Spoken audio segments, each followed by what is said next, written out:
함께 보실 하나님 말씀은 룻기 3장 15절 말씀입니다. 보아스가 이르되 내 겉옷을 가져다가 그것을 펴서 잡으라 하매 그것을 펴서 잡으니 보리를 6번 되어 룻에게 지워주고 성읍으로 들어가니라. 성경에는 남녀의 관계를 통해 하나님과 우리의 관계를 보여주는 이야기가 등장합니다.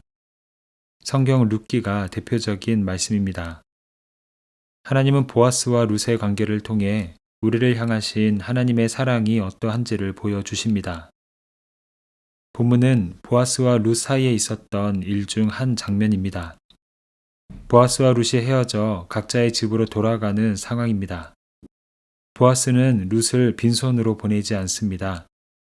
룻에게 겉옷을 펴게 한 뒤에 그 위에 보리를 6번 되어 줍니다. 넉넉하게 베푸는 보아스의 모습입니다. 과거에도 이와 비슷한 모습이 있었습니다.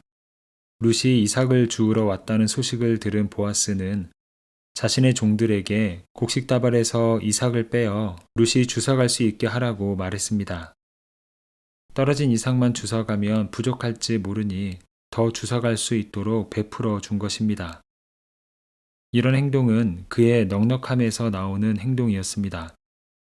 그래서 성경은 보아스를 소개하며 유력한 자라고 말합니다. 유력하다는 것은 큰 용사, 용맹한 자, 큰 권력을 지닌 자라는 뜻입니다. 히브리어로는 하일입니다. 보아스는 넉넉했습니다. 그래서 룻에게 더 많이 베풀어 줄 수 있었던 것입니다. 성경은 풍성한 보아스의 모습을 통해 풍성하신 하나님을 우리에게 보여줍니다. 히브리어 하일, 즉 유력하다라는 말이 가장 잘 어울리시는 분은 바로 하나님이십니다. 그래서 성경에서 나오는 다양한 표현 중에 찾아볼 수 없는 표현이 한 가지 있습니다. 하나님이 부족하시다는 표현입니다.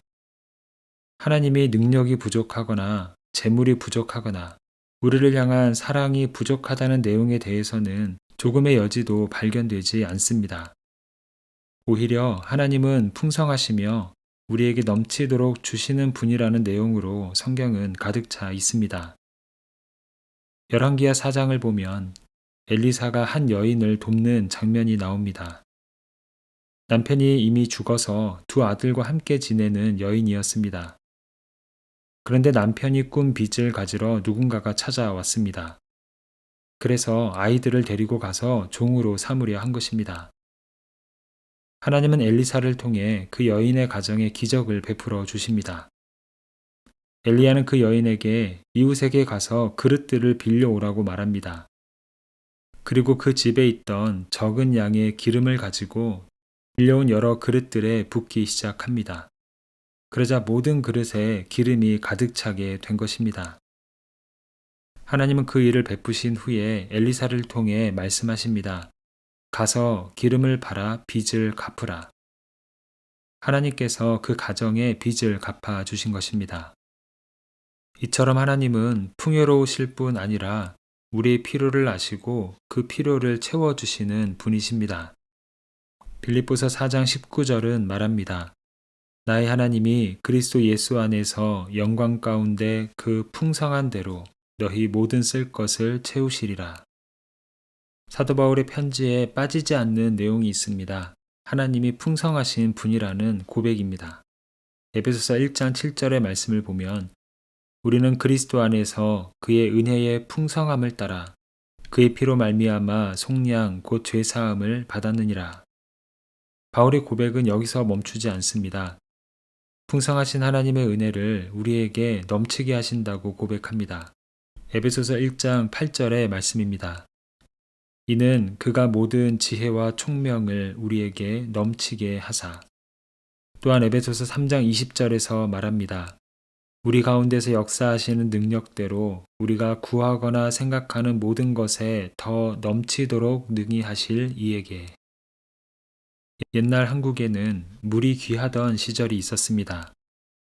가뭄이 들면 사람들은 집 안에 머물지 않고 비 소식이 들리면 모두 밖으로 나왔습니다. 그런데 그냥 나오지 않습니다. 어떤 사람은 커다란 독을 가지고 나오고 어떤 사람은 대야를, 어떤 사람은 작은 컵을 들고 나왔습니다. 그리고 같은 비가 내립니다. 하늘은 차별하지 않고 동일하게 한 동네에 비를 쏟아냅니다. 하지만 물을 담아가는 양은 저마다 달랐습니다. 독을 가지고 온 사람은 독의 크기만큼, 대야는 대야만큼, 컵은 컵만큼 채워서 가지고 들어갔습니다. 비의 양이 다른 것이 아니라 받을 준비의 차이였습니다. 은혜도 이와 같습니다. 하나님은 누구에게나 더 주시는 분이 아니라 늘 충분히 부어 주시는 분입니다.